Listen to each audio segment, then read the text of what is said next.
Hello students, we've been working on potions. You can create a bubble background, a stand, or just finish coloring or painting your background for your potions, depending on how you want to display your potions.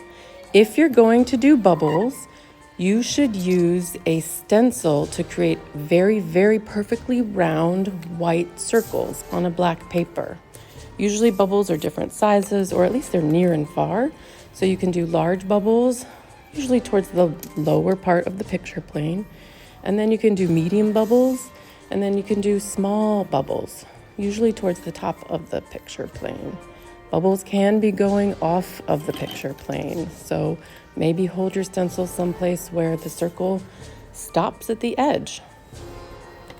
So these are incredibly round circles, and they'll look like bubbles because we will have some popping, and we are going to add some shiny color inside.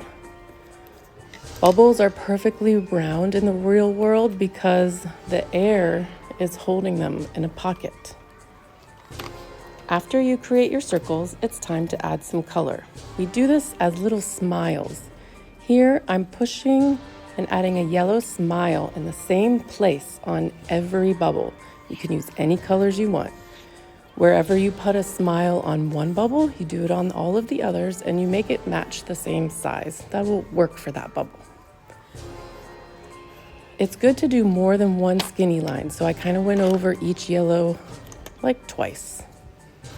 When you're ready for a new color, you're going to put that in a new spot on your bubble. It can be a short little smile, a long smile. It can be thick or more thin. The idea is to do a couple of different kinds of smile on different areas of your bubble. That's a little short pink smile on the bottom. And now I'm going to decide where I want another color. I'm using white.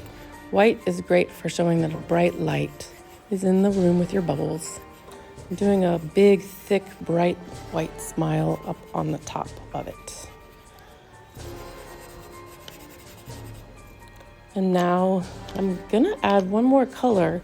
I'm deciding to make it sort of right next to another smile. So my blue is gonna be right next to my pink, and that's okay too.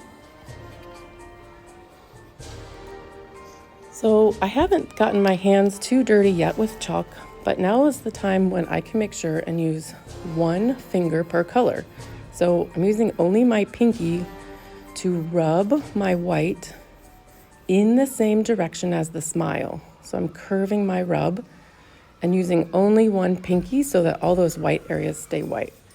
Now I'm using my ring finger to do my yellow on all of my bubbles, rubbing in a curve to make it like a blurry, chalked yellow.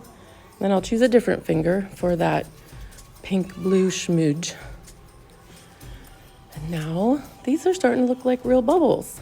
So this is one choice for the background of your potions. You'll just cut out your potions and glue them on top. Another choice for your potions is to make a standing up base. I'm folding a brown paper in half because that'll kind of look like a brown table. And then I'm folding it again. So now it's very long and skinny, and it has clean, crisp folds in 4 sections. One of those sections is bending the wrong way, so I'm gonna make it go up so that the whole thing can be folded into a triangle. The triangle has one overlapping side so that it can be glued. So now that everything is curling together, I will glue one flap. I will carefully fold it on top of the other flap, and then I will hold it down and massage for a long time to make sure that glue will stick together. Without gluing, things we glue stick always fly apart. Now I can use it to glue the bottom of each potion to the paper. Something else you might want to do, or if your watercolor paper is still wet, you can create a horizon line or like a table line that goes straight behind your potion. This helps it look like it is sitting somewhere instead of floating in a void.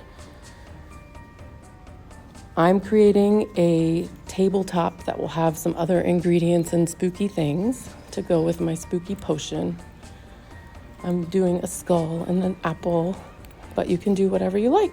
You can do some more ingredients or just a cat sitting nearby. And then you can use markers or colored pencil or even watercolor to finish off your background. So bubbles, shelf, or painting a background. Here is this one almost finished.